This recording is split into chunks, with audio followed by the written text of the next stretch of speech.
Hello and welcome to Eastern Horizon. And today, on the sideline of the Boao Forum for Asia, I have joined by Jenny Shipley. She's the member of the Boao Forum for Asia Council of Advisor and the former Prime Minister of New Zealand. Thank you very much for joining me. My pleasure.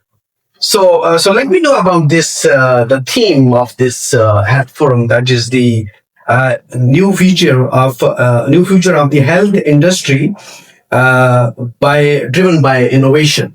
So, how you would like to comment on this theme? Boao, as a goal, tries to bring together government and public policy leaders, innovators and academic scholars and industry. And the reason we do that is that we are so interconnected, and the solutions that governments require and citizens require everybody to be close. I think the second element in this health forum is that things are moving so quickly. Pharmaceuticals, genetics, augmented intelligence, artificial intelligence, and we're all struggling but also excited about potential. And so this forum, this particular year, focuses on a series of conversations that we hope will add to the groundwork that will allow accelerated development, but also the identification and management of risks. But being together, business, public policy, academic, people, rather than in our silos, is a key feature of this forum. How you see the China's commitment toward the global health industry and the China initiative, that Health for All theme, and on this connotation, how you see that such kind of the forums can contribute in the global health system? Well, look, China has got an exemplary record in owning the SDGs. Few countries can match China's commitment. When the SDGs came through, they used them as a platform for strategy and then measurement and then delivery. And I think that that has to be completely applauded.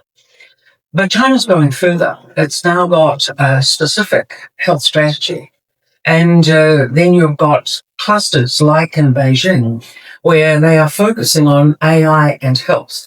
The reason I comment on this is that those countries that can contribute globally have to be able to demonstrate that they're doing their work at home. And China, because it's still in that, what I would call a late development stage, they develop so rapidly, but they're not wasting time replicating old systems. They're building new systems. And as they do so, their voice globally is going to be increasingly relevant. Their commitment to the WHO, their commitment, funding commitment, continues to rise as others are withdrawing. I think that Beijing, China, and its neighbours, but also its global voice, is now being taken very seriously. They're no longer just young and not able to engage in foreign policy. They're fully mature, a major superpower globally, and they are exercising their voice and sharing their expertise, which is different again to some other countries. So it's a very important conference. China, and Beijing in particular, has every right to use its voice. The visitors here, I think, are also very international, and it gives them a chance to learn and understand the extent to which China is both committed and leading. And that also helps at this time where there's a lot of uncertainty and hanging back. This conference is saying, don't be distracted by the current issues of our time. Let's focus on what we need to do, share ideas, make plans, and move forward. So as we are in the transition, we see that there is a digital revolution and then there is the AI-driven revolution right now. So that how you see that the most pressing issues, global health issues right now that we are facing, especially in this post-AI scenario that we are going to enter? Well, AI is going to offer many, many opportunities, and we have to decide who the customer is. I challenged some of the industry yesterday at this conference. There's brilliant ideas, absolutely groundbreaking, mind-bending, leading technology. How does the brain and AI interface? These are intellectually stratospheric. However, there is huge need of ordinary people, ordinary citizens. And an equally important question is, how can AI deliver for them? How can we get birth control information to every mother in every corner of the earth? Because when you ask the question of what is most pressing, I would argue as a woman leader, but also as an observer of climate and healthcare and the child mortality, the health of women, having every mother everywhere being able to choose when her next baby is born, when she is well, when she's economically able to sustain and support that baby, when she's sure that the environment in which she finds herself can nurture her ability as a mother and foster the child. These are ideas that are still highly relevant. AI, though, can get us further more quickly. We don't need a sort of a manual distribution system and workers in every corner of the globe who have done marvelous work over the years. Many of these underdeveloped or developing countries are digitally connected. They do have cell phones. There are many platforms. And I think this conference is again saying, yes, let's lead in the highly specialized areas. But don't forget, the SDGs are still alive and necessary. And AI can reach these people. AI can also then share the knowledge of, for example, whether a fetus is safe or not. The new work that the Gates Foundation is doing, world leader, and being able to go out into the field and scan with just a health worker who's not necessarily specialized. In 3 minutes, that information can go to a global source and will recognize whether the fetus is normal or there's abnormalities. The worker on the ground can then be told and feedback to that mother, you are fine, or you need to go to the clinic. This is going to provide a reach and then also a targeting of healthcare going to where it is most needed. So we do need to modernize our thinking around how global health is both planned and then delivered, and then be early adopters of some of this new technology so we can still make these major connections that can bring profound change. So in COVID-19, we saw that Yes. the Chinese medicines play a vital role, and especially this forum also they discussed about the role of the Chinese medicine. So how you see the potential of the Chinese medicine and the Chinese way of the treatment for the international community? Well, China was very generous both in sharing its science and then sharing vaccines. And for many countries, they would not otherwise have had that opportunity. I think the globe learned a lot about what was essential. And yes, there was a tussle between the big pharmaceutical companies who felt that they had a dominant position, but very quickly science and innovation led to a variety of vaccines being available. And then there was a global push for both current and former leaders to share these technologies. And China was certainly a leader in that regard. But also China's got another element that's more than interesting.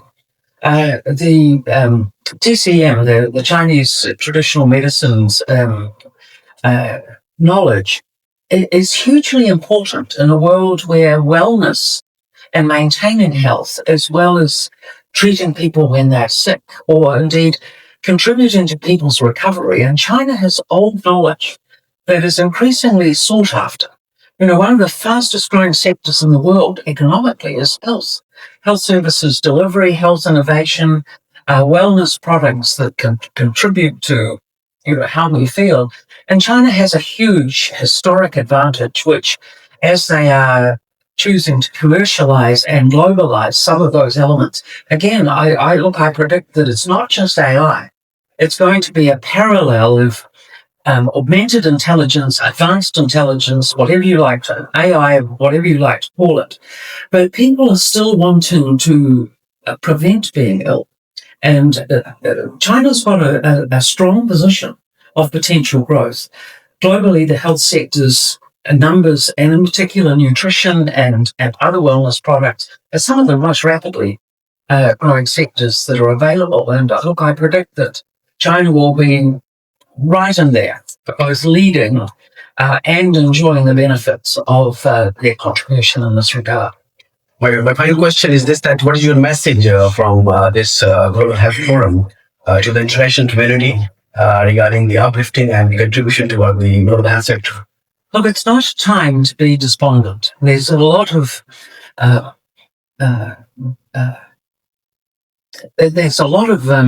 how do I say it politely? There's a lot of crowding of issues globally at the moment, and people are distracted. Should I be worried about international crises in health, or global crises in terms of conflict, or the future of the UN in terms of funding? And they have to be dealt with. But my my message and Boao's message is, notwithstanding the international issues of the moment, don't take our eyes off the future. Boao is here for the long term. It's trying to encourage people to see what we want to look like by 2030 and 2035 and 2040, and laying the foundations now. So let's do the work, and let's stay calm, and let's invest intelligently and use our resources in a way that really does lift people's prospects.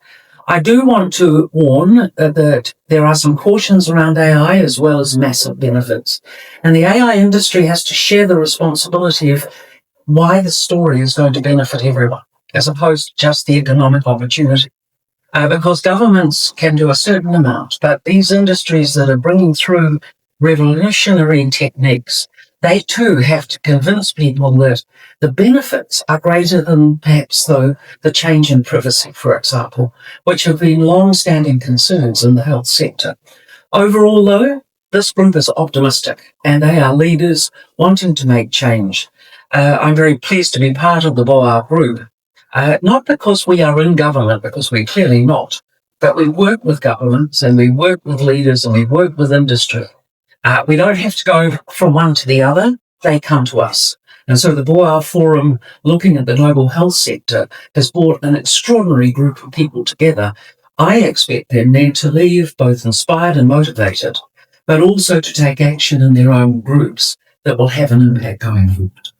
Thank you very much, Jani Shipley. She is the former Prime Minister of New Zealand and the board member of the Boao Forum for Asia. Thank you so much for your insight. I appreciate it. Thank you.